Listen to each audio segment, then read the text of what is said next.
Blood mixed with rainwater in the cobblestones of Sant'Angelo as Sergeant Frank Novak pressed his back against the shattered wall of what used to be a convent.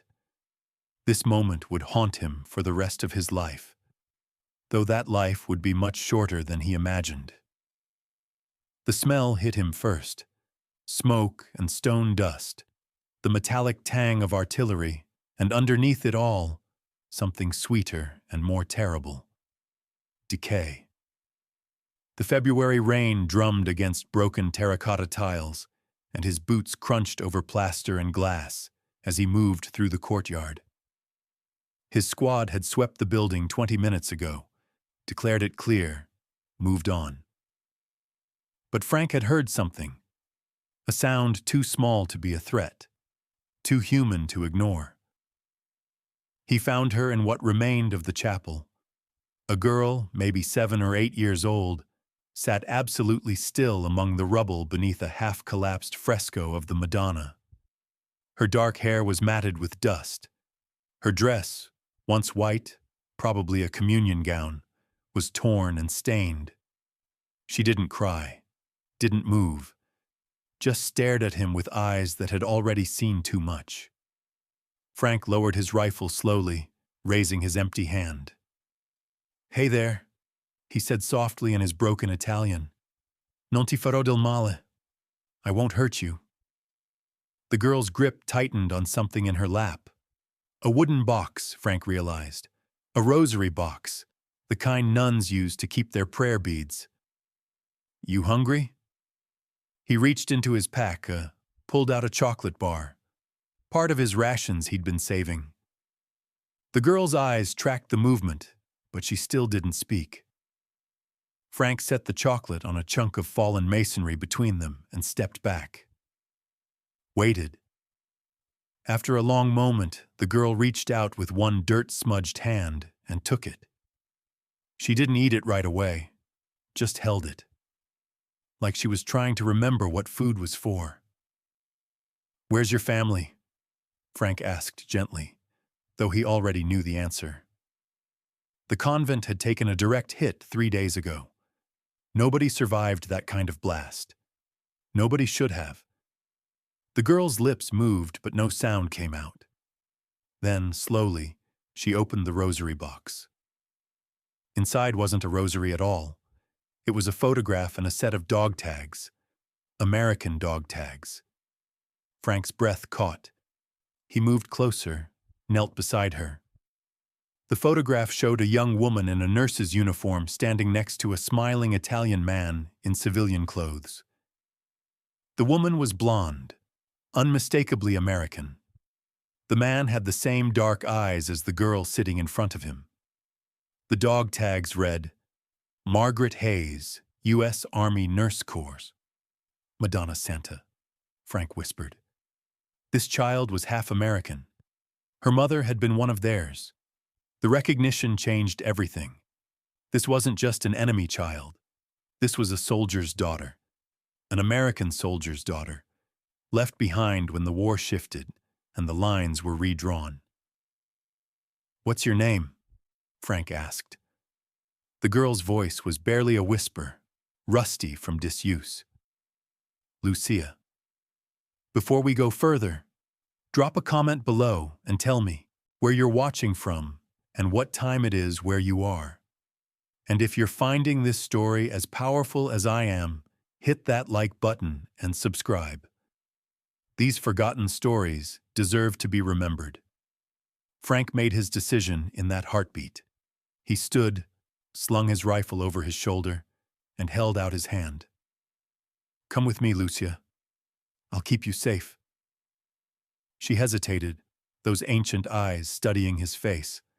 Then, still clutching the rosary box with one hand, she placed her other hand in his. They emerged from the convent ruins just as Corporal Jimmy Vance rounded the corner with 2 other men from the squad. Vance stopped dead, his expression shifting from surprise to something uglier. "What the hell, Novak?" Vance's hand moved to his rifle. "That's an enemy civilian." "She's a child," Frank said evenly, positioning himself between Lucia and the other men. Half American. Her mother was U.S. Army. Bullshit. Vance spat into the rubble. She's Italian. That makes her the enemy. Orders are clear. No fraternization, no exceptions. Private Eddie Marshall, barely 19 with fear still wet behind his ears, shifted uncomfortably. Sarge, regulations say. I know what the regulations say. Frank's voice had gone quiet. Dangerous. I also know we're not the kind of army that leaves children to starve in ruins. Leave her, Vance ordered, or I report you for treason. They'll court-martial you for this. Frank felt Lucia's hand tighten in his. She didn't understand all the English, but she understood the tone. Understood she was unwanted. Then report me, Frank said. He started walking, Lucia at his side. But I'm not leaving her. You're making a mistake, Novak, Vance called after him. That girl's gonna get you killed. Frank didn't look back, but somewhere in his chest, a cold certainty settled in. Vance was right. He just didn't know how right he was, or how soon it would happen. Because in 72 hours, an ambush would tear through their patrol route, and when the smoke cleared, everything Frank believed about duty, honor, and the cost of kindness would be written in blood on Italian soil. The girl with the American mother and the Italian father was about to teach him the hardest lesson of all. Some prices are worth paying. Frank's commanding officer stared at him across a field desk, like he'd just confessed to murder. And in the eyes of some men in that February camp, he might as well have. The American encampment sat 2 miles south of Sant'Angelo, a temporary fortress of canvas and mud where exhausted men tried to forget what they'd seen in the Gothic Line offensive. Wood smoke drifted through the air, mixing with the smell of coffee grounds and diesel fuel.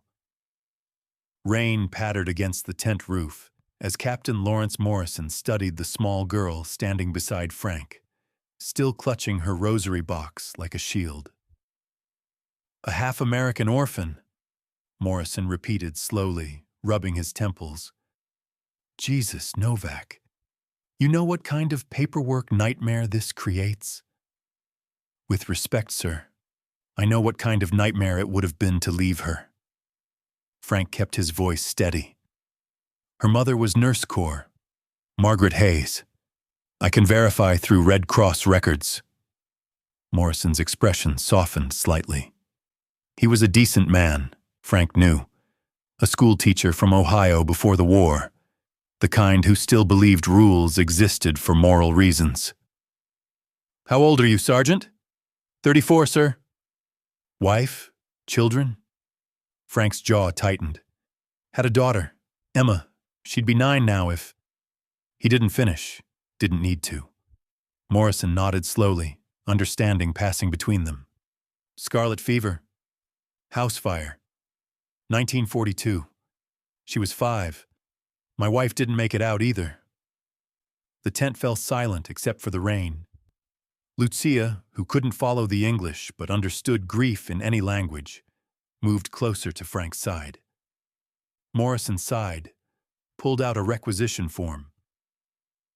I'll file her as a displaced person under Allied protection. She stays in the medical tent until we can arrange civilian transport. But Novak... His voice hardened. Keep her away from the men, especially Vance. That man's looking for any excuse to cause trouble. Understood, sir. And Sergeant, this doesn't make you her father. Don't get attached. But it was already too late for that. The medical tent smelled of carbolic soap and canvas mildew. Lieutenant Sarah Brennan, the unit's only remaining nurse after 3 were rotated out for combat fatigue, took one look at Lucia, and her expression crumbled. Oh, honey, she whispered, kneeling down. When did you last eat? Lucia's answer was to unwrap the chocolate bar Frank had given her and break off half, offering it to Sarah with solemn ceremony. Sarah's eyes glistened. No, sweetheart. That's yours. Frank watched as Sarah cleaned Lucia's face with gentle efficiency, checked her for injuries, wrapped her in a wool blanket that swallowed her small frame. The girl never cried, never complained, just watched everything with those two old eyes. She's malnourished but stable, Sarah told Frank quietly. Probably hasn't had a real meal in weeks.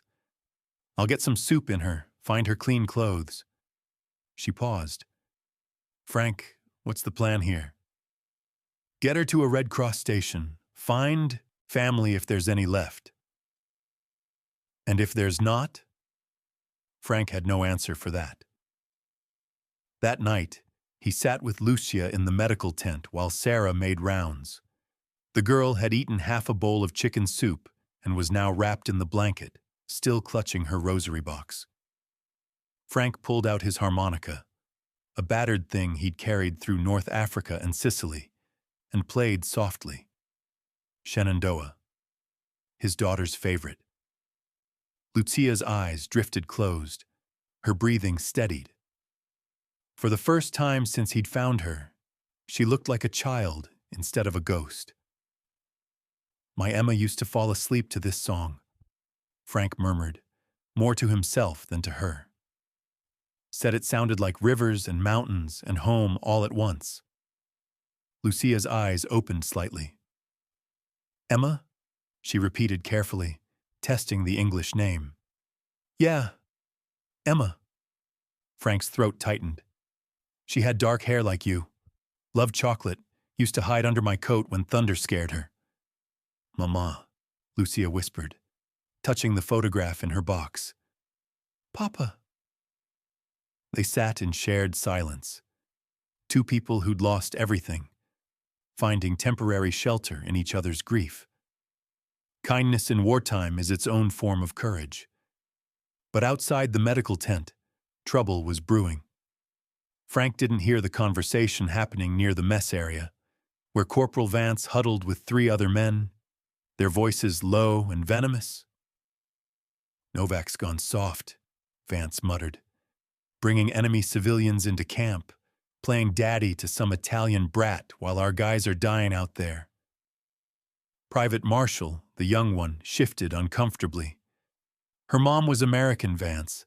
That's gotta count for something. Half-breed still bleeds Italian, Vance shot back. And Novak's risking all our necks for her.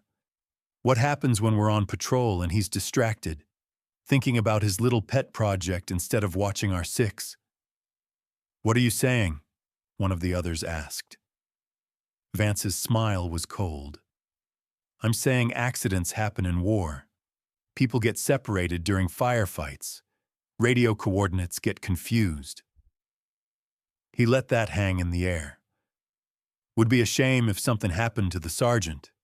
Real shame. Private Marshall's face went pale. I'm talking about survival, Vance interrupted. Ours, not some half-wop kids. Inside the medical tent, Frank played Shenandoah one more time, unaware that his compassion had just signed his death warrant. Lucia hummed along softly, a sound like hope trying to take root in scorched earth. In 36 hours, they'd be on patrol. In 38 hours, the ambush would begin. And in 39 hours, Frank Novak would discover that the child he'd saved had more courage in her small frame than most soldiers twice her size. The question wasn't whether he'd die protecting her. The question was what she'd do to save him first, and what it would cost them both. The reconnaissance briefing room smelled of stale tobacco, wet wool, and the sharp mineral scent of freshly oiled rifles.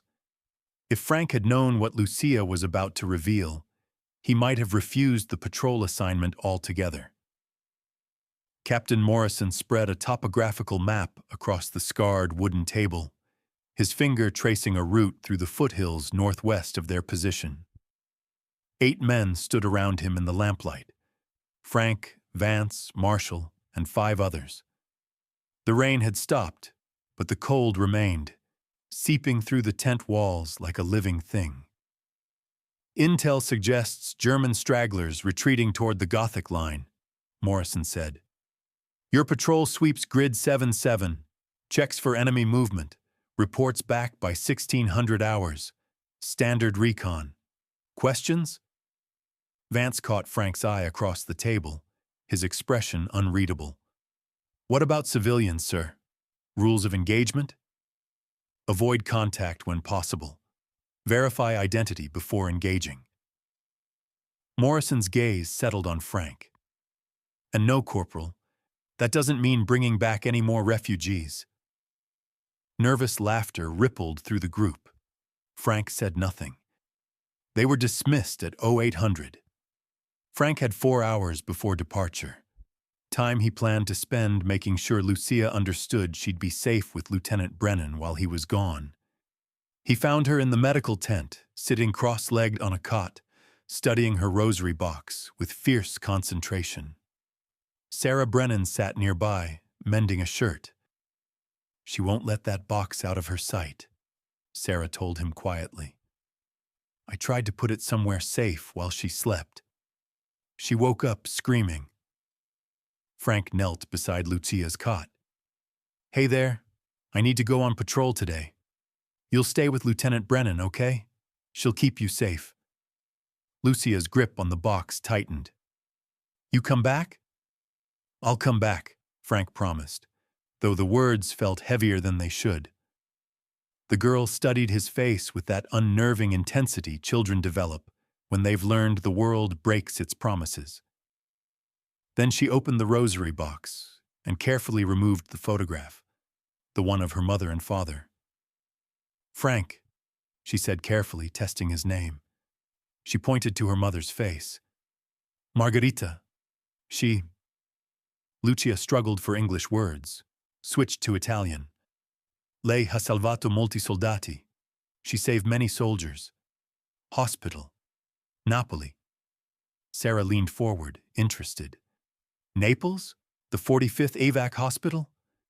Lucia nodded emphatically.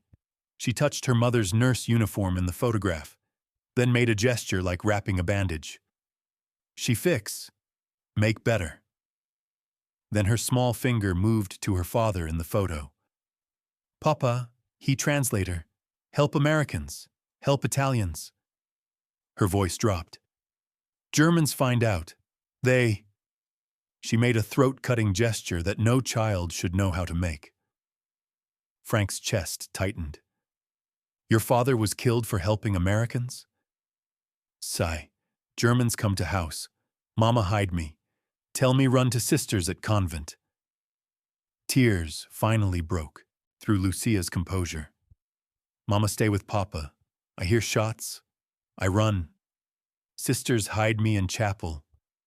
Then... She gestured helplessly, unable to describe the artillery that had torn her final sanctuary apart. Sarah pressed a handkerchief into Lucia's hands, her own eyes wet. But Lucia wasn't finished. She flipped the photograph over with trembling fingers. On the back, in faded ink, was a list of names. 6 names, handwritten. Frank's blood turned to ice. The 4th name on the list was CPL James Vance. These are soldiers your mother saved? Frank asked slowly, his mind racing. Lucia nodded. Mama write down. She say... The girl struggled for English. She say always remember. These men alive because of her. Sarah took the photograph gently, held it to the lamplight. Frank, look at the date. Stamped in the corner, September 1943, Naples Field Hospital, September 1943, the same month Vance's unit had been evacuated from Salerno with heavy casualties. The same month Frank remembered Vance bragging about surviving a gut wound that should have killed him, saved by some angel nurse who worked 36 hours straight. The child Vance wanted dead was the daughter of the woman who'd saved his life. The recognition hung in the air like thunder waiting to break. Frank stared at the photograph, then at Lucia's exhausted, tear-streaked face. The moral mathematics were staggering. Vance owed this girl's mother his existence, and he didn't even know it. "Does he know?" Sarah whispered. "Does Vance know Margaret Hayes saved him?" "He never knew her name," Frank said slowly, remembering. "None of them did. The evacuations were chaos. Wounded soldiers were processed through so fast." He looked at Lucia. "Your mother saved his life, and now he wants to—" He couldn't finish in front of the child. Sarah's face hardened with understanding. "You have to tell him, before the patrol. Frank, if he knows, he'll hate himself for it." Frank stood abruptly, began pacing. "Or he'll rationalize it. Say it doesn't change anything, that the girl's still a liability." "What kind of man?" "The kind war makes," Frank interrupted bitterly. "The kind who's seen too much death to care about one more orphan. But some debts transcend war." Lucia tugged on Frank's sleeve. "You tell him. Tell Soldato his life from Mama." Frank crouched back down, took her small hands in his. "I don't know if it'll matter, sweetheart. Some people, they forget how to be grateful."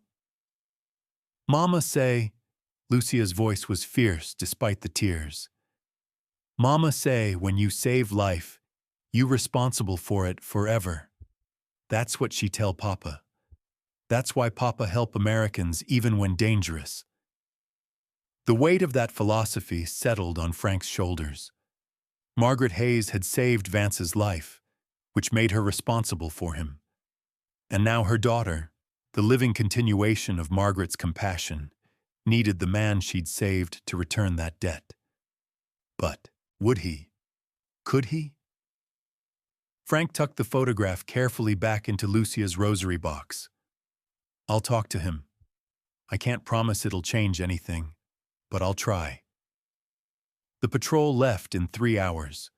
By nightfall, they'd be in the foothills where German stragglers still hid in the ruins. And somewhere in those ruins, an ambush was waiting. An ambush that would force Vance to choose between his hatred and his honor, between survival and salvation. The photograph had revealed a hidden debt. The question was whether Vance would pay it, or whether it would be Lucia who paid the final price for her mother's kindness. What would you do if you discovered the child you wanted gone was the daughter of the person who'd saved your life? Would gratitude be stronger than fear, or would fear consume everything else? Frank was about to find out. Frank found Vance behind the supply tent, cleaning his rifle with mechanical precision. The confrontation that followed would determine whether mercy could survive in men who'd forgotten what it meant. The smell of gun oil hung thick in the cold air, mixing with the earthy scent of churned mud and the distant wood smoke from cooking fires. Vance looked up as Frank approached, his expression shifting from neutral to guarded. Behind him, supply crates cast long shadows in the late morning light. "Need something, Sergeant?" Vance's tone was careful, formal.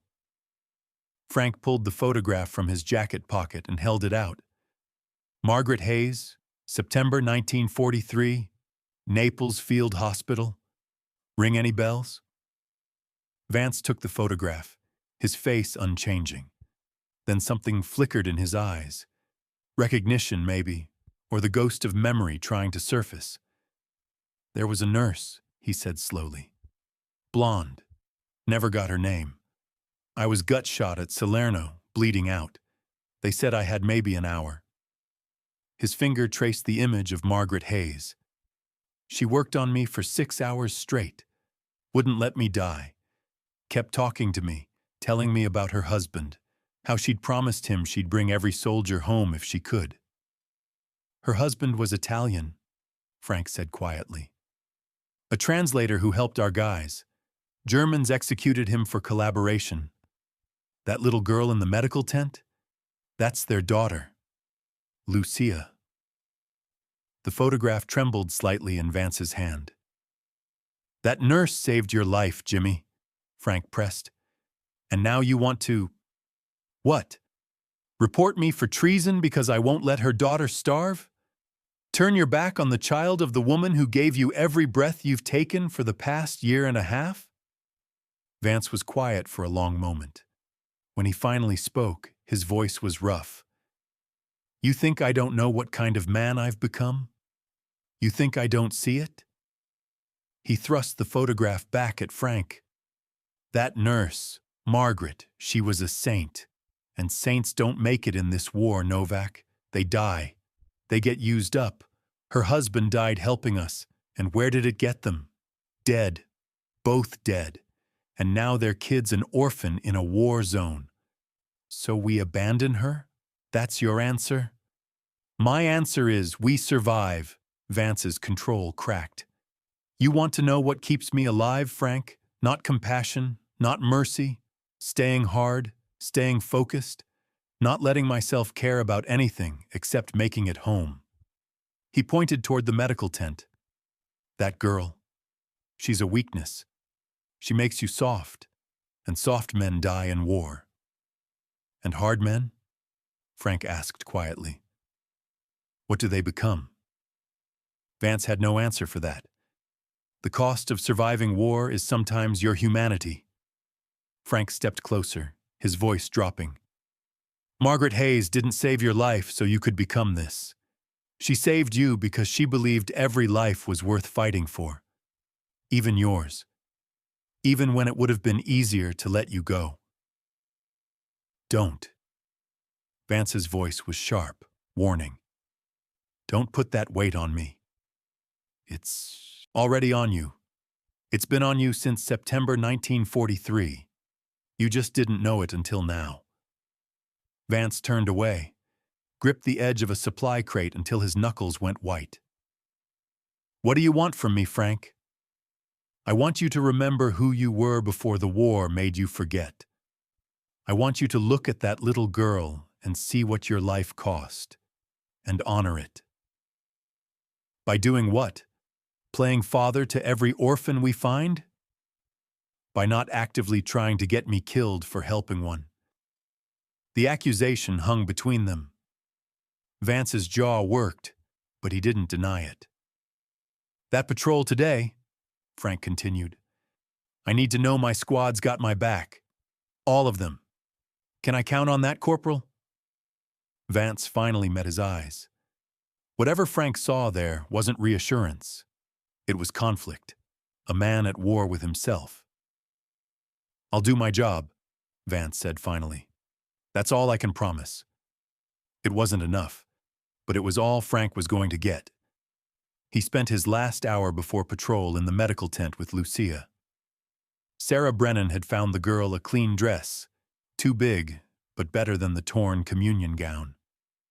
Lucia sat on her cot, braiding strips of cloth into a small bracelet with surprising skill. For you, she said, holding it out to Frank. She struggled for the English word. For luck? Protection? Fortuna. Frank supplied the Italian, taking the bracelet. It was rough, childish work, but he tied it around his wrist like it was made of gold. Lucia watched him with those serious eyes. You scared? Frank considered lying, decided she deserved the truth. Yeah, a little. Me too. When Mama go to hospital, she always scared, but she go anyway. Lucia touched the bracelet on his wrist. She say courage is being scared, but doing it anyway. Your mother was a smart woman. Will you? Lucia's voice wavered. Will you come back? Promise? Frank thought about Vance's conflicted face, about the patrol route through hostile territory, about the way wars swallowed men and spat out ghosts. He thought about promises he'd made before, to his wife, to his daughter, and how fire and fate had broken them all. But he looked at Lucia's face and made the promise anyway. I'll come back. Sarah walked him to the tent entrance. Frank, I don't like this. Something feels wrong. It's just a recon patrol. Then why do I feel like I'm watching you walk into a grave? He had no answer for that either. The patrol assembled at 1300 hours. 8 men in full kit, rifles slung, canteens full. Captain Morrison gave final instructions, checked coordinates one last time. The route would take them through wooded foothills, past abandoned farms, through terrain perfect for ambush. Vance stood at the edge of the group, his expression unreadable. When Frank passed him, Vance touched his arm briefly. "That nurse," Vance said quietly. "Margaret, tell the kid." He stopped, struggling. "Tell her I remember, that I'm grateful." It wasn't redemption, but it was something.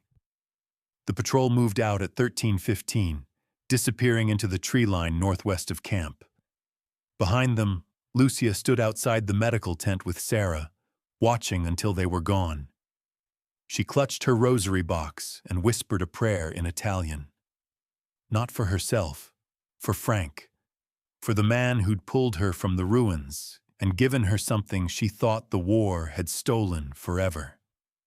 Hope. But 20 miles away, in a ravine marked on no Allied map, German stragglers were settling into position. They'd been tracking American patrols for 3 days, waiting for the right moment, the right terrain, the right opportunity. They'd found it. And when the first shot echoed through the foothills at 15:43, nothing would ever be the same. Not for Frank, not for Vance, not for the child whose mother's legacy was about to be written in blood and sacrifice on Italian soil. The ambush was about to begin. The first bullet took Private Marshall through the throat before anyone heard the shot. In 5 seconds, the world collapsed from peaceful reconnaissance to screaming chaos, and Frank Novak learned that war keeps no promises. The ravine where they'd been ambushed smelled of wet pine needles and limestone, the earthy scent of mountain water trickling through rocks. Then cordite ripped through the air, and the only smell left was blood and burnt powder. Marshall dropped without a sound, his young face frozen in surprise.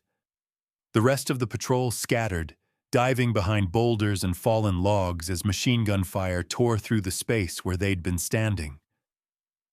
"Contact! Contact!" Frank shouted into his radio, but the response was static. They were in a dead zone, the mountains swallowing their signal. German voices echoed from the ridge above, at least 6, maybe 8 hostiles. They'd picked their killing ground perfectly, a narrow passage between rock faces, no cover, no retreat. The patrol was pinned, exposed, dying. Vance returned fire from behind a boulder, his shots precise and controlled. "Novak, North Ridge, 2 o'clock. Frank swung his rifle up, caught movement in the tree line. Fired, a body fell. But 2 more appeared to replace it. They were outnumbered, outpositioned, and their radio was dead. 15:43 hours, grid 7-7, 8 men walking into hell. "Fall back!" Frank ordered, but there was nowhere to fall back to. The ravine narrowed behind them into a cliff face. Forward meant certain death. They were trapped. A grenade arced through the air, landed between Frank and Corporal Davis. Frank didn't think, just moved, throwing himself onto Davis and rolling them both behind a massive oak root as the explosion showered them with dirt and shrapnel. His ears rang. His left side burned where metal had found flesh. "Sarge, you're hit!" Davis shouted, his voice muffled through the ringing. Frank looked down. Blood spread across his jacket from a wound near his ribs. Not fatal yet, but close enough. Another soldier, Williams, wasn't as lucky. The grenade had caught him full in the chest. He lay motionless, his eyes staring at nothing. 3 men down in less than 2 minutes? Vance crawled across the killing ground with impossible courage, dragging William's body behind cover. Machine gun fire chewed up the ground around him, but he didn't stop until Williams was clear. Even in death, Vance wouldn't leave a man behind. "We need air support," someone yelled. "Radio's toast," Frank called back, pressing his hand against his wound. Blood seeped through his fingers, warm and insistent. "We hold until dark, then move on foot." "That's 3 hours, Sarge." "Then we hold for 3 hours." But Frank knew the mathematics of ammunition and time. They had maybe 40 minutes of ammo left. The Germans had the high ground, unlimited patience, and no reason to rush. They'd simply wait for the Americans to run dry, then finish them at leisure. This was how men died in war. Not heroically, not dramatically, just pinned down and slowly bled out in a ravine that wasn't on any map that mattered. Frank's vision swam. The wound was worse than he'd thought. He fumbled for his first aid kit, managed to stuff gauze against the bleeding, but his hands weren't working right. "Novak!" Vance was beside him suddenly, his face grim. "You're going into shock." "I'm fine." "You're not fine. You need a medic." Vance pressed his own jacket against Frank's wound, applying pressure. "And we don't have one." Their eyes met. In that moment, Frank saw the man Vance had been before the war. The decent man buried under layers of survival instinct and fear. The man Margaret Hayes had saved.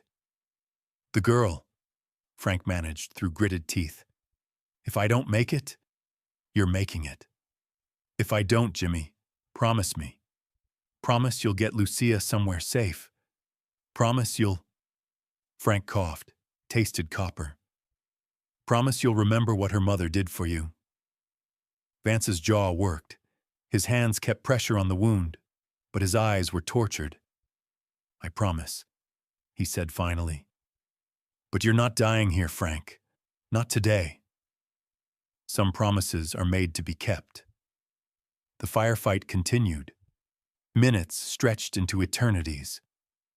Frank's world narrowed to the sound of rifle fire, the smell of his own blood, the cold seeping into his bones despite the wound's heat. He thought of Lucia's bracelet on his wrist, the rough cloth now soaked red. Thought of her face when he'd promised to come back. Another broken promise. Another failure. Then, through the chaos, Frank heard something impossible. A child's voice, singing. At first he thought it was delirium, blood loss playing tricks. But Vance heard it too. His head snapped up, his face going white with recognition. The song was Italian, a lullaby, coming from somewhere above the ravine, behind the German position.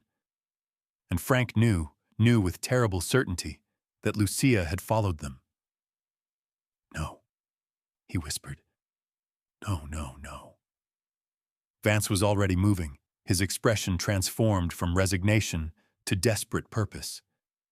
"She's behind their line. Jesus Christ, Frank, she's behind them." The Germans heard the singing too. Voices shouted in confusion. The machine gun fell silent for a moment as they tried to locate the source. That child, that beautiful, brave, impossibly foolish child, had walked into an active combat zone to find him, had somehow tracked them across 20 miles of hostile territory because she'd sensed he was in danger, had become their only chance at survival. And Frank's only thought, through the pain and fear and fading consciousness, was that he'd brought her here. His kindness had put her in the crosshairs of war. The singing grew louder, closer. Lucia's voice carrying through the trees like prayer or condemnation. What happened next would haunt the survivors for the rest of their lives and cost a 7-year-old girl everything she had left to give. Lucia emerged from the tree line above the German position like a ghost made flesh, and everything Frank had tried to protect her from descended in a single, terrible moment. What she did next would prove that courage has nothing to do with age and everything to do with love. The singing stopped. Through his dimming vision, Frank saw her small silhouette against the gray sky, standing on a rock outcrop 30 yards behind the German machine gun nest. She wore the oversized dress Sarah had given her, her dark hair loose around her shoulders. In her hands, she clutched something. Even from this distance, Frank recognized his dog tags, the ones he'd left on his cot that morning, not wanting to risk losing them in the field. She'd brought them to him. A German soldier spotted her, shouted. The machine gun swung around, trained on this impossible target, a child, alone, in the middle of a combat zone. "Don't shoot!" Vance roared in German, his voice cracking with desperation. "Nicht schießen! Sie ist ein Kind! She's a child!" The Germans hesitated. Even war has rules, and killing children, even enemy children, violates something fundamental in men who haven't yet lost their souls entirely. But their hesitation gave Vance the opening he needed. He rose from cover, firing as he moved, drawing their attention away from Lucia. His shots were precise, deadly. 2 Germans fell before they could react. The machine gunner swung back toward Vance, and that's when the rest of the patrol broke from cover, catching the enemy in a crossfire they couldn't escape. The firefight lasted 30 seconds, felt like 30 years. When the guns fell silent, 4 German soldiers lay dead. The others had fled into the woods, their appetite for ambush extinguished by the sudden reversal. But Frank only had eyes for Lucia. She was climbing down from the outcrop, moving with the careful determination of a child navigating dangerous terrain. Vance reached her first, caught her as she stumbled, his face a mask of emotions Frank couldn't read. "You shouldn't be here," Vance said, his voice shaking. "You should never have come." "Frank hurt," Lucia said simply, holding out the dog tags. "I feel it. Here." She touched her chest. "So I come." How she'd tracked them Frank would never know. Maybe instinct.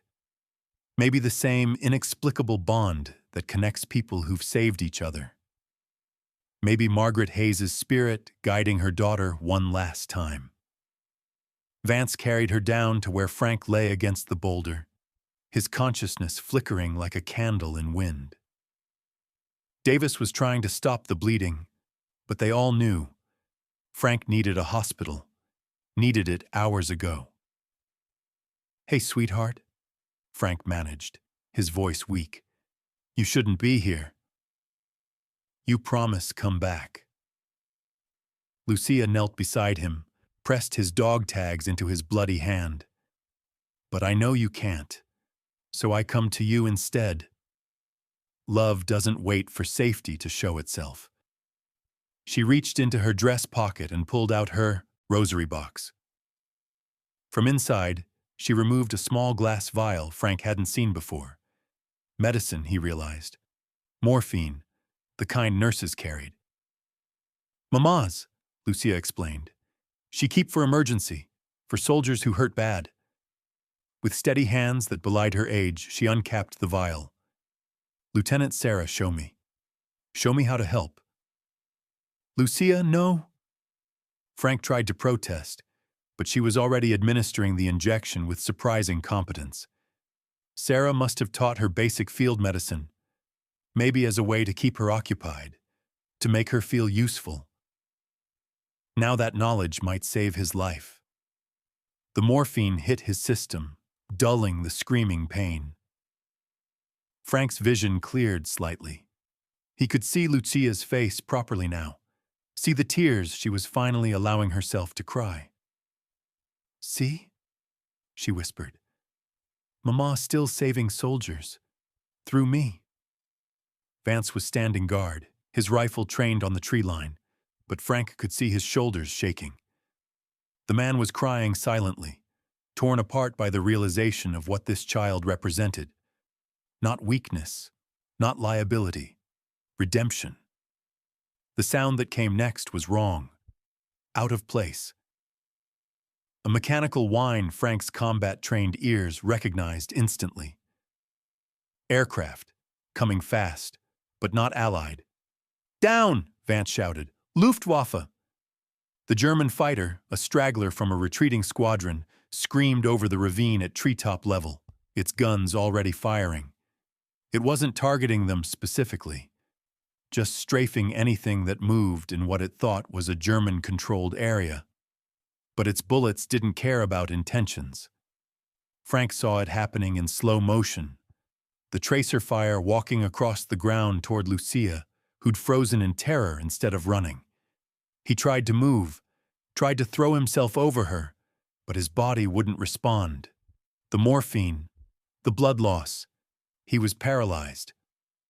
Vance moved instead. The corporal launched himself at Lucia, driving her down behind the boulder. His body covered hers completely as the bullets tore through the space where she'd been standing. One of those bullets found Vance, caught him in the back, between the shoulder blades. He grunted, his body jerking, but he didn't let go of Lucia. "No!" Frank screamed, his voice raw. The aircraft screamed away, its attack run complete. Silence descended again, broken only by labored breathing. Vance rolled off Lucia slowly, his face gray with shock. Blood spread across his back, soaking through his uniform. The exit wound in his chest was massive. I'm okay," Lucia was saying, crying, trying to check Vance for injuries with her small hands. "Why you do that? Why you—" "Because your mother saved me," Vance whispered, blood on his lips. "And I never thanked her." He looked at Frank. "Debt paid, Sarge. Tell the kid. Tell her I remembered." "Jimmy, no, stay with us." Frank tried to crawl closer, but his body still wouldn't cooperate. "Promise you kept," Vance said to Frank. "You came back." His eyes found Lucia's. "Be good. Be strong. Be like your mama." Corporal James Vance died at 16:13 hours, his last act erasing every moment of cruelty, every word of hatred, every failure of compassion that had come before. Some debts can only be paid in blood. Lucia didn't understand death yet, not fully. She shook Vance's shoulder gently, kept trying to wake him, her tears falling on his still face. "He's sleeping?" she asked Frank. "He just sleeping, yes?" Frank couldn't answer, could only watch as this child, who'd already lost her mother, her father, her entire world, lost one more person who might have learned to love her. But the war wasn't done with them yet. Davis's voice cut through the grief. "Sarge, we've got movement. East Ridge. More Germans." The survivors were coming back, bringing reinforcements. And Frank Novak, bleeding out and paralyzed by morphine, realized they had maybe 5 minutes before this ravine became a tomb for everyone left alive, including the child who'd tracked across 20 miles of war zone just to save him. Frank had approximately 4 minutes to save the girl who'd already saved him twice. What he chose to do in those 4 minutes would determine whether mercy had any meaning in a world built on violence, or whether kindness was just another way to die. The smell of Vance's blood mixed with pine resin and cordite, a combination Frank's brain would never forget if he lived long enough to remember anything. Davis was counting heads through his binoculars, his voice tight with controlled panic. 8 hostiles. No, 10. They're flanking from both sides, Sarge. We've got maybe 3 minutes. 3 minutes. Frank looked at his remaining men. Davis, Jenkins, Torres. 3 soldiers, 1 wounded sergeant who could barely hold a rifle, and a 7-year-old girl who'd already witnessed more death than any child should see in a lifetime. The morphine Lucia had given him had stopped the pain but stolen his mobility. His legs were useless. His arms could still move, could still aim, but he was dead weight. A liability. Exactly what Vance had accused him of being. "Leave me," Frank said, his voice clear despite the weakness in his body. "Take Lucia and move. I'll hold them long enough for you to reach the extraction point." "Sarge, no," Davis started. "That's an order, Corporal." Frank forced steel into his tone. "Get that girl to safety. That's all that matters now." Lucia's head snapped up, her tear-stained face fierce with sudden understanding. "No, no, leave Frank. Not like Mama. Not like Papa. Sweetheart, listen to me." Frank reached for her hand, but she pulled away. "No!" The word echoed through the ravine, more powerful than any rifle shot. "Everyone leave. Everyone die. No more." A child's rage against death itself. The Germans were 2 minutes out now. Frank could hear them calling to each other, coordinating their assault. Professional soldiers who'd decided this ravine was worth the cost. Davis made the calculation Frank saw forming in his eyes. They couldn't carry Frank and fight their way out. Couldn't protect Lucia and stay to hold position. The mathematics of survival demanded sacrifice, but Lucia had already lived through too many sacrifices. She picked up Vance's rifle, a weapon nearly as long as she was tall, and dragged it toward the fallen log that provided their best cover. Her small hands found the trigger, her face set with determination that looked obscene on someone so young. "I stay with Frank," she announced. "We fight together." "Lucia, no!" Frank's protest died in his throat as he saw something in her eyes. Not innocence lost. Something else. Purpose. The same fire that had driven Margaret Hayes to work 36-hour shifts, saving men who might die anyway. The same courage that had made her father risk everything to help strangers.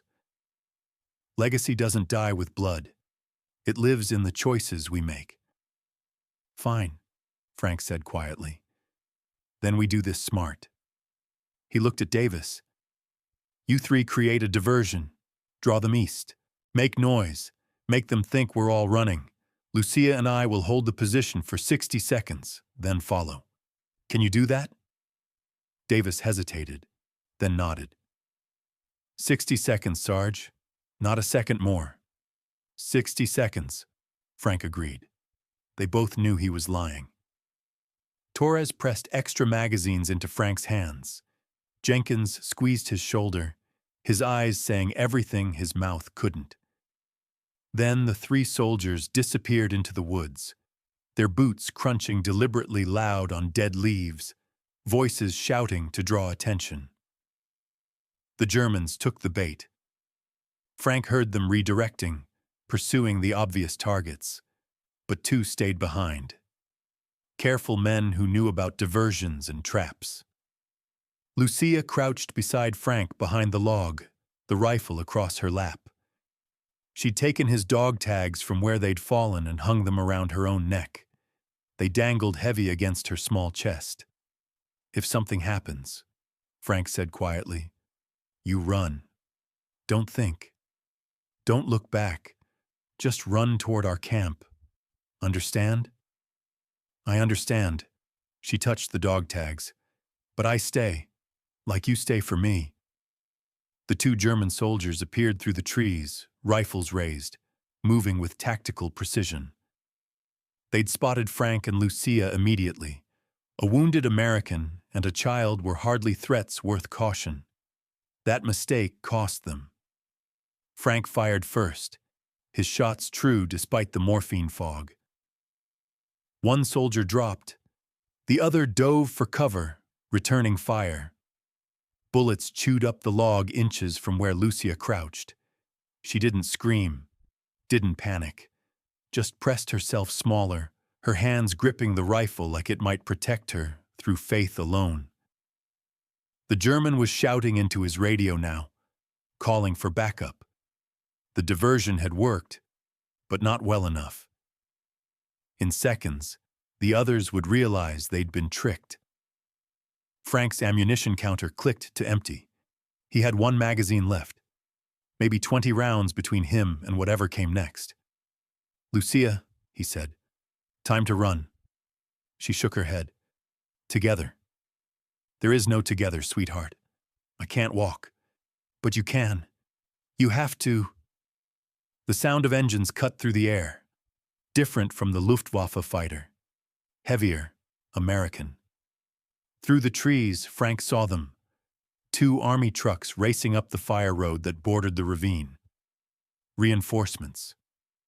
Captain Morrison must have sent a search party when they'd missed their check-in. Hope blazed in Frank's chest. They might actually make it. The remaining German saw the trucks too. Made his decision. Fired a burst toward the approaching vehicles, then turned his rifle on Frank and Lucia, a final act of spite before retreat. Time fractured into crystalline clarity. Frank saw the German's finger tighten on the trigger, saw Lucia's face turn toward him, her eyes wide, saw the dog tags swinging from her neck, catching the late afternoon light. He lunged. His useless legs didn't matter. Only momentum mattered. Only covering her mattered. His body slammed into Lucia, driving her down as bullets tore through the space where she'd been. But he wasn't fast enough. Not entirely. 1 bullet found her. She made a small sound, surprise more than pain, and then Frank was rolling with her behind the boulder, his body screaming protest, his hands frantically checking her for wounds. The bullet had caught her in the side. Not center mass, not immediately fatal, but bad. Very bad. Blood soaked through her oversized dress. His dog tags were red with it. "No, no, no," Frank was chanting, pressing his hands against the wound, trying to stop the bleeding. "Stay with me, Lucia. Stay with me." Her eyes were wide, confused. "Frank, I'm cold." "You're going to be okay. The trucks are here. We're getting you to a hospital." Gunfire erupted as American soldiers engaged the Germans. Shouts, explosions. The cavalry had arrived. But Frank barely heard it. His whole world had narrowed to the girl in his arms, to her blood on his hands, to the way her breathing was becoming shallow and rapid. "Did I do good?" she whispered. "Did I help?" "You did so good, sweetheart. So brave. Your mother would be so proud." Lucia smiled faintly. Her small hand found his, squeezed weakly. "Don't be sad, Frank. Mama and Papa waiting for me. And now I got you too. Forever." She touched the dog tags around her neck, her fingers leaving red prints on the metal. "Promise you remember me? Promise you tell people about Mama? About Papa?" "I promise," Frank said, tears streaming down his face. "I promise, Lucia." Medical corpsmen were running toward them now, shouting for plasma and bandages. But Frank could feel it. The way her grip was loosening. The way her eyes were losing focus. Some lights burned too bright to last. "Frank?" Her voice was barely audible. "Not scared anymore." "That's good, sweetheart. That's so good. Tell the sad soldier. Tell him thank you. Tell him I forgive him." She meant Vance. Even dying, she was thinking about forgiveness. The corpsman reached them, pushed Frank aside gently, began working with desperate efficiency. But Frank knew, had seen enough battlefield deaths to recognize when medicine was just ritual, when the body had already made its decision. Lucia's eyes found his one last time. She smiled, a real smile, peaceful and complete. And then she was gone. The girl who'd survived artillery, starvation, and 20 miles of war zone died in a ravine in northern Italy, clutching the dog tags of the man who'd tried to save her. The daughter of a nurse who'd saved dozens died because she'd tried to save one more. And Frank Novak learned the cruelest lesson war had to teach. That sometimes love isn't enough. That sometimes courage kills.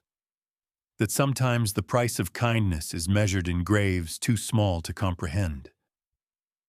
He held her body as the sun set over the Italian mountains, as the firefight ended and silence descended, as Captain Morrison's hand squeezed his shoulder, and a chaplain murmured prayers that meant nothing and everything. The war would continue for 4 more months. Frank would survive his wounds, would eventually go home. But part of him would stay in that ravine forever, holding a child who'd saved him in every way that mattered and died for the privilege. Frank Novak returned to American soil on August 15, 1945, carrying 2 sets of dog tags around his neck. One set belonged to him. The other belonged to a 7-year-old girl who taught him that heroism has nothing to do with survival, and everything to do with who you're willing to die for. The ship docked in New York Harbor on a morning that smelled of salt water and diesel fuel, the metallic tang of the city mixing with the sweet rot of fish markets along the pier. Thousands of soldiers disembarked to cheering crowds, brass bands, ticker tape raining down like manufactured joy. Frank stood on the deck in his dress uniform, the medals on his chest feeling heavier than any pack he'd carried through Italy. Purple Heart, Bronze Star, Silver Star for valor in combat. None of them mentioned that his greatest act of courage had been showing kindness to a child when war demanded he become heartless. None of them acknowledged that his real failure wasn't military. It was moral. He'd survived, and she hadn't. Captain Morrison had processed the paperwork himself, had made sure certain details were documented while others remained buried in classified reports. Corporal Vance's final act, throwing himself over a child to save her from strafing fire, was recorded as dying in defense of civilian non-combatants. Honorable. Clean. The truth that he'd initially wanted that same child dead never made it into official records. Some truths were too complicated for paperwork. Frank had kept Lucia's rosary box. Inside were Margaret Hayes's photograph, the list of names she'd saved, and one addition: Lucia's death certificate issued by Army Medical Corps. Cause of death: gunshot wound sustained during enemy combat operation. Age: 7 years, 3 months. He'd also kept the cloth bracelet she'd made him, now stained with both their blood, and the dog tags she'd worn at the end. Hers by choice, his by circumstance. Memory weighs more than metal. The first year home was hollow. Frank returned to his family's farm in western Pennsylvania, where his brother still worked the land and asked no questions about the haunted look in Frank's eyes. He tried to resume normal life, helped with harvest, fixed fences, attended church on Sundays. But normalcy felt like a lie told by people who hadn't seen what he'd seen. He dreamed of Lucia every night. Sometimes she was in the convent ruins, holding out her hand. Sometimes she was singing in the trees above the ravine. Sometimes she was just sitting at his kitchen table, eating chocolate and smiling like children were supposed to smile. He always woke up before he could save her.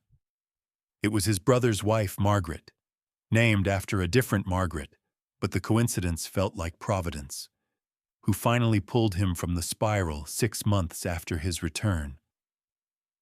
"Whatever you're carrying," she said one evening, watching him stare at Lucia's rosary box, "you need to put it down or put it to use. Grief that just sits inside you turns poison, but grief that builds something, that's how the dead stay alive." Frank looked at the photograph of Margaret Hayes in her nurse's uniform, at the list of names she'd saved, at the daughter who'd inherited her mother's courage, and paid for it with her life. "Tell me what Margaret would want," his sister-in-law pressed. "The girl, not me. What would she want you to do?" Frank knew the answer immediately, had known it since the ravine. "She'd want me to remember, to make sure her parents weren't forgotten, to make sure people knew what it cost, what they all gave. Then do that." It took Frank 3 years to track down the families of every soldier on Margaret Hayes's list. He traveled to Ohio, Georgia, Massachusetts, Texas, and California. He sat in living rooms and at kitchen tables, showed them the photograph, told them about the nurse who'd saved their sons and brothers and fathers, told them about her courage, her sacrifice, her daughter who'd been just as brave. Some families wept. Some were angry he'd waited so long. Some didn't want to hear about the war at all. But one family, the Chens, whose son Thomas had been on Margaret's list, listened with fierce attention.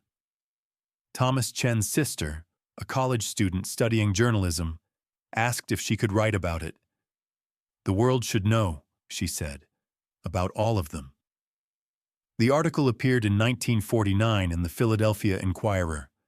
The nurse, the child, and the debt of war. It told Margaret Hayes's story, Lucia's story, even Vance's redemption. It told the truth about what kindness cost in wartime and why it mattered anyway. Letters poured in, from veterans who'd been saved by nameless nurses, from families of nurses who died in service, from Italian immigrants who'd lost family helping Allied forces.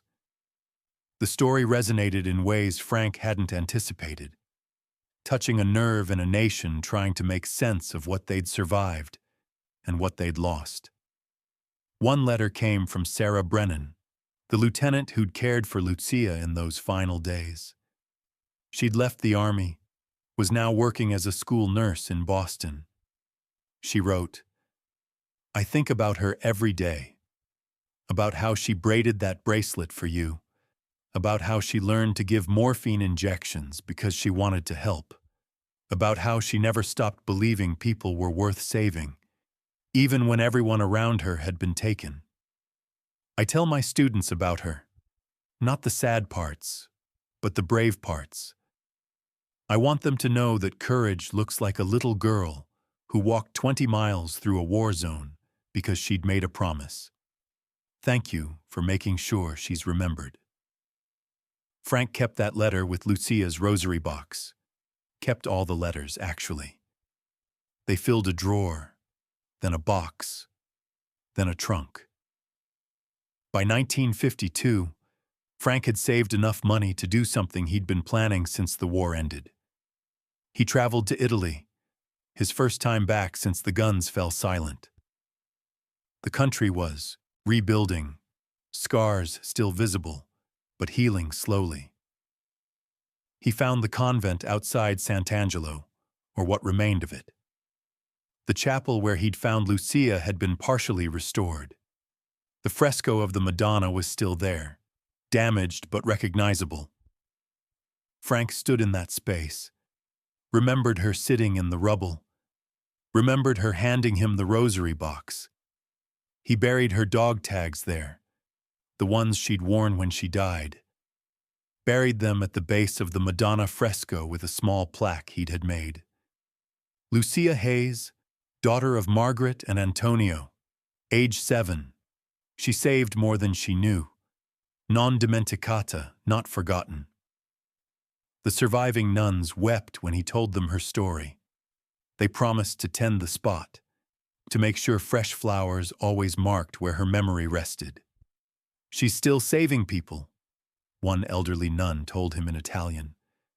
"Every person who reads her story, who chooses kindness because of her example, that's her legacy continuing." Frank returned home with something he hadn't felt since before the war. Not happiness, exactly. Not peace, but purpose. A reason to keep going that had nothing to do with his own survival. He never remarried, never had more children.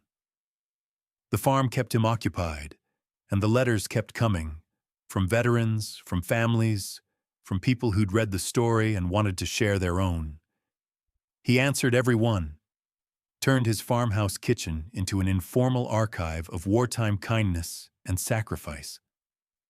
In 1973, at age 62, Frank testified before a congressional committee investigating the treatment of enemy civilians during World War II.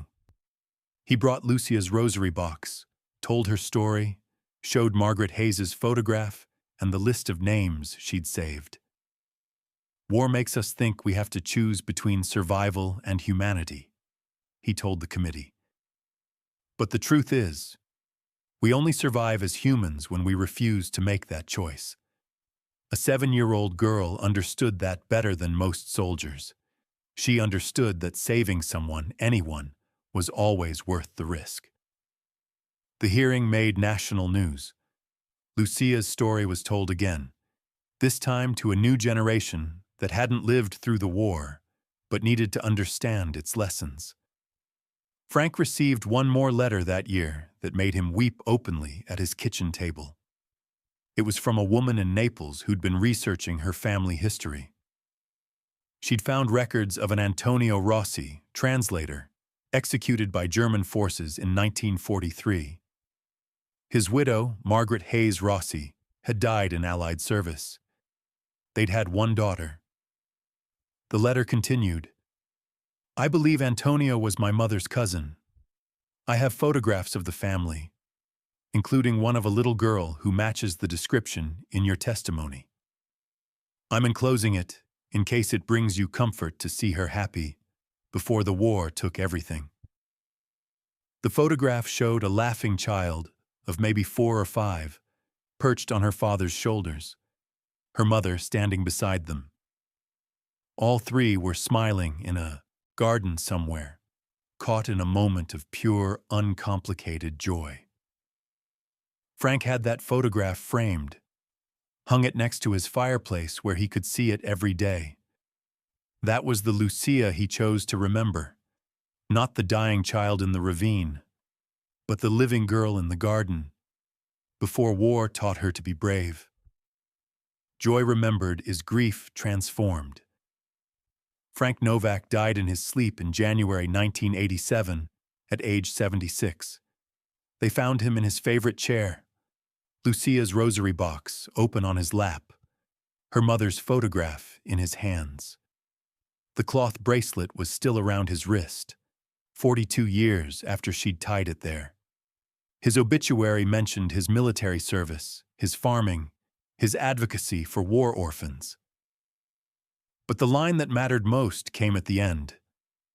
He kept his promises, especially the ones made to a child who saved his life. The farmhouse was donated to a veterans organization. They turned it into a museum of sorts, a place where Frank's collection of letters, photographs, and stories could be preserved. Lucia's rosary box sits in a glass case there now, alongside the photograph of her parents and the fresco rubble Frank had saved from the convent.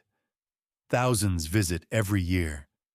They read about Margaret Hayes, the nurse who saved lives until her last breath, about Antonio Rossi, the translator who chose conscience over safety, about Corporal Vance, who paid an old debt in the only currency that mattered, about Lieutenant Sarah Brennan, who taught a child how to heal even as war tried to teach her how to hate. And mostly, they read about Lucia, the girl with the 2 old eyes and the impossible courage, who walked through hell because she'd promised to bring back a soldier who'd been kind to her once. The last entry in Frank's journal, written 3 days before he died, read simply, I promised I'd remember. I have. And I hope, wherever she is, she knows that her life, short as it was, mattered more than most lives twice as long. She taught me that love is the only thing worth fighting for. Everything else is just noise and metal. Some lights burn too bright to last, but they never really go out. They say that on February nights, when the wind cuts through the Italian mountains, you can still hear a child singing in the trees above the ravine where she died. The locals call it Il Canto dell'Angelo, the angel's song. Whether it's legend or truth, the people of Sant'Angelo leave flowers at the Madonna fresco every year on February 24th, the day Lucia Hayes died, saving the man who'd tried to save her. And in Pennsylvania, at the farmhouse turned museum, visitors sometimes report feeling a small hand slip into theirs as they read her story, as if she's still there, still teaching us that courage has nothing to do with survival and everything to do with love. If this story moved you, share it. These aren't just tales from the past. They're lessons for right now, about the kind of people we choose to be when choosing. Kindness costs us everything. Drop a comment with your thoughts, hit that subscribe button, and remember, the best way to honor the fallen is to live like their sacrifice mattered, because it did, and it still does.